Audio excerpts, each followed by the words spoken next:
ഇത്രയും നമ്മൾ പറഞ്ഞു വെച്ചു. ആൾക്കാർ പല തരത്തിൽ വിശ്വസിക്കുന്ന ആൾക്കാരുണ്ടെന്ന് പറഞ്ഞു. ഇതേപോലുള്ള വിശ്വാസങ്ങള് ഇനിയിപ്പം ഇനി തുടരാൻ സാധ്യത. എങ്ങനെയുള്ള വിശ്വാസങ്ങൾ? അതായത് ഇപ്പം അന്ധവിശ്വാസങ്ങളൊക്കെ അന്ധവിശ്വാസങ്ങൾ അത് മനുഷ്യന്റെ ഒന്നല്ലെങ്കിൽ മറ്റേ രീതിക്ക് ഇന്ത്യക്ക് പുറത്തും പല സ്ഥലങ്ങളിലും എല്ലായിടത്തും ജപ്പാൻ സ്ഥലങ്ങളിലും എല്ലായിടത്തും.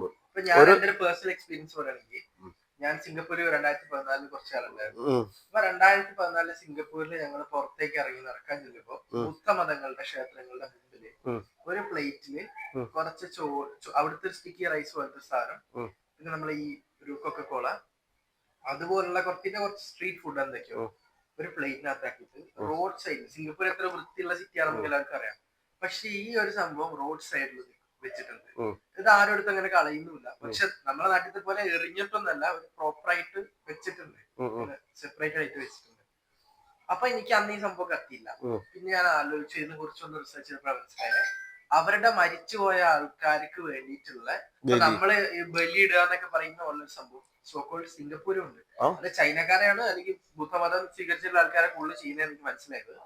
അപ്പൊ ഇത് ഒന്നല്ലെങ്കിൽ വേറെ രീതിയിൽ ഇപ്പൊ നമ്മളെ കളിയാക്കുന്ന അമേരിക്കക്കാര് പോലും, അവർക്ക് പോലും ഇതേപോലുള്ള സംഭവങ്ങൾ ഉണ്ടായേക്കാം. അല്ല, അമേരിക്കക്കാരെന്നല്ല, അമേരിക്ക എന്ന് പറയുന്നത് റെഡ് ഇന്ത്യക്കാരുടെ ഭൂമിയാണ്.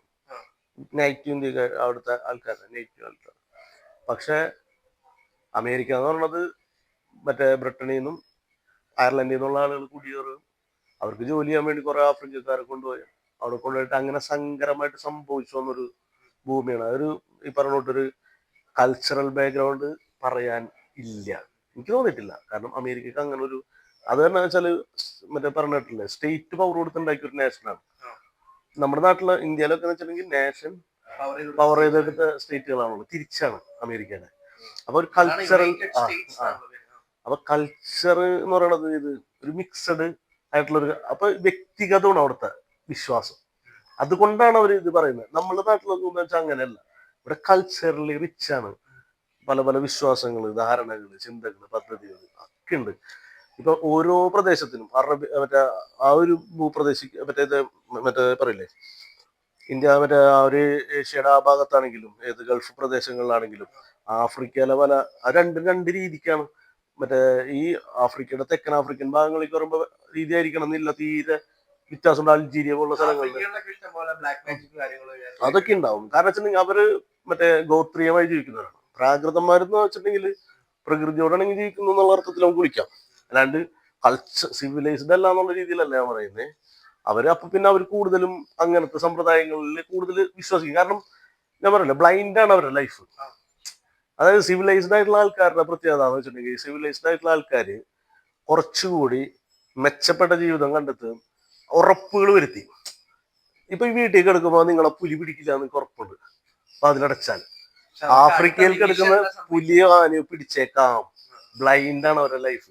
കൂടുതൽ ദൈവത്തിന് വിളിക്കും. ബ്ലൈൻഡായ മനുഷ്യനാണ്. ബ്ലൈൻഡ് എന്ന് വെച്ചാൽ അയാളുടെ വീക്ക്നെസ്സോ അയാളുടെ അബദ്ധത്തിലോ എന്ന് പറഞ്ഞല്ല, പല കാരണങ്ങൾ കൊണ്ട് അയാള് പറയുന്നോ, അയാളെ സ്വയം എൻലൈറ്റ് ചെയ്യണമെന്ന് വെച്ചോ, ആൾക്ക് മനസ്സിലാവും ഇത്ര സിമ്പിളായിരുന്നോ മറ്റേന്ന് പറയില്ലേ ദൈവം എന്ന് തോന്നും. കാരണം ഇത്രയും കോംപ്ലിക്കേഷൻ ഒന്നും ഇല്ലാത്തൊരു ദൈവം എന്നല്ല ഞാൻ പറയുന്നത്, ഒരു ഊർജത്തിനെ മനസ്സിലാക്കും ഇവിടെ പ്രവർത്തിക്കുന്നത്.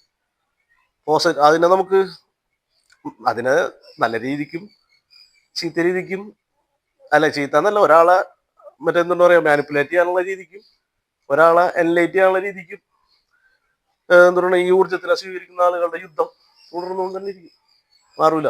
കാരണം അധികാരത്തിന് വേണ്ടിയാണ് മാനിപ്പുലേറ്റ് ചെയ്യുക. രാഷ്ട്രീയക്കാർ പ്രസംഗിക്കണം എന്താണ്? മാനിപ്പുലേഷനാണ്. കാരണം ആളുകളുടെ തലയിലൊന്ന് കയറ്റി വിട്ടിട്ടല്ലേ. CPM മോശമായിരുന്നു, വീട് സതീശൻ വന്നിട്ട് പറയുന്നു ഇങ്ങനെ ഇതിൽ തരാം, ആ മുഖ്യമന്ത്രി എന്നുള്ള നിലയിൽ പുള്ളി പറയുന്നു, ആവുന്നത് അങ്ങനെയാണ്, ബഹുമാനപ്പെട്ട മുഖ്യമന്ത്രിവാദത്തിലേക്ക് എത്തുന്നു. അപ്പോ എന്നുവെച്ചാൽ ഞാൻ പറഞ്ഞ മിസ് മാനിപ്പുലേഷൻ അല്ല, ആളുകൾക്ക് ധാരണകൾ ഉണ്ടാക്കാൻ വേണ്ടിയിട്ട് എന്താണ് മാനിപ്പുലേറ്റ്. ഇത് രാഷ്ട്രീയത്തിന് മറ്റേന്ന് വെച്ചാൽ അങ്ങനല്ല, ഭയങ്കര ഡേഞ്ചർ. ഇപ്പൊ കൃഷ്ണൻ ഒരു യുദ്ധം ഉണ്ടാക്കിയില്ലേ, യുദ്ധം ഉണ്ടാക്കുക വെച്ചാല് അത് തകരേണ്ട സമയത്താണ് അതിന്റെ ഒരു ഗണന വെച്ചിട്ട് അത്രയും മോശപ്പെട്ട ഒരു സിറ്റുവേഷനിലേക്ക് ഒരു ലോകം പോയപ്പോ അതിനെ തകർത്തായിട്ടാണ് പറയുന്നത്. അപ്പൊ അതുപോലെ ഇങ്ങനെ ഓരോ മാനിപ്പുലേഷൻസും ഇതൊക്കെ ഉണ്ടാവും. അപ്പൊ പ്രസംഗിച്ചുകൊണ്ട് മോശം എന്നല്ല ഞാൻ പറയുന്നത്. വെച്ചാൽ ഇവിടെ നമ്മൾ ശരിക്കും പറഞ്ഞിട്ടുണ്ടെങ്കിൽ ഭരതൻ സിനിമകൾ പോലെയാണ്. വില്ലൻ എന്ന് പറഞ്ഞാൽ ഡാർക്ക് അല്ല, ഗ്രേ ആണ്. എവരി പല ഷെയ്ഡുകളുള്ള ഗ്രേ ആണ് ഈ ലോകം. ഇവിടെ വില്ലന്മാരല്ല ഉള്ളത്. നമ്മുടെ വിശ്വാസം എങ്ങനെയാണ്? അത് നമ്മള് ഇവിടെ സീരിയലുകളും കാർട്ടൂണുകളും എടുക്കുമ്പോഴല്ല, രാവണൻ എന്നൊക്കെ പറഞ്ഞിട്ടുണ്ടെങ്കിലല്ല, ഡബിൾ ക്യാരക്ടർ, ഈവിൾ വില്ലനാണ്. ശരിക്കും രാവണൻ അതല്ല. ആള് അല്ല, ആയിപ്പോന്നല്ല. ഹീസ് രാവണൻ എന്ന് പറഞ്ഞെങ്കിൽ ഒരു കനം കൂടി ഒരു ഗ്രേ, ബ്ലാക്ക് അല്ല, ഗ്രേ ആണ്. കാരണം അത് വെച്ചാല് രാവണൻ 64 പറയില്ല, സുകുമാര കലകൾക്ക് അധിപനാണ്. കാരണം അറിയാം, സംഗീതത്തിലും വേദത്തിലും ഒക്കെ അറിവുള്ളവനാണ്, ജ്ഞാനമുള്ളവനാണ്, ഇതൊക്കെയാണ്. അപ്പൊ നല്ലതിന്റെയും മറ്റേ നമ്മള് മോശമെന്ന് വിചാരിക്കുന്ന കാര്യങ്ങളുടെയും കോമ്പിനേഷൻ ആ മനുഷ്യൻ. അപ്പൊ അയാൾ ഗ്രേ ഷെയ്ഡിലാണ് നിൽക്കുന്നത്. നമ്മളെന്താണ് ചെയ്യുന്നത്? കംപ്ലീറ്റ് ആളെ പിടിച്ചിട്ട് ഡാർക്കാക്കുന്നത്.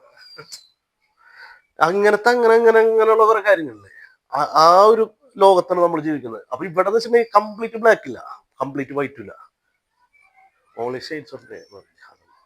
അപ്പോ അന്ധവിശ്വാസങ്ങൾ എവിടെയും അവസാനിക്കുന്നില്ല, വിശ്വാസങ്ങൾ എന്നും തുടർന്നു. പണ്ടാരോ പറഞ്ഞ പോലെ വിശ്വാസങ്ങൾ നമ്മളെ എല്ലാവരെയും സംരക്ഷിക്കട്ടെ എന്ന് വാചകത്തോടെ നിർത്തുന്നു.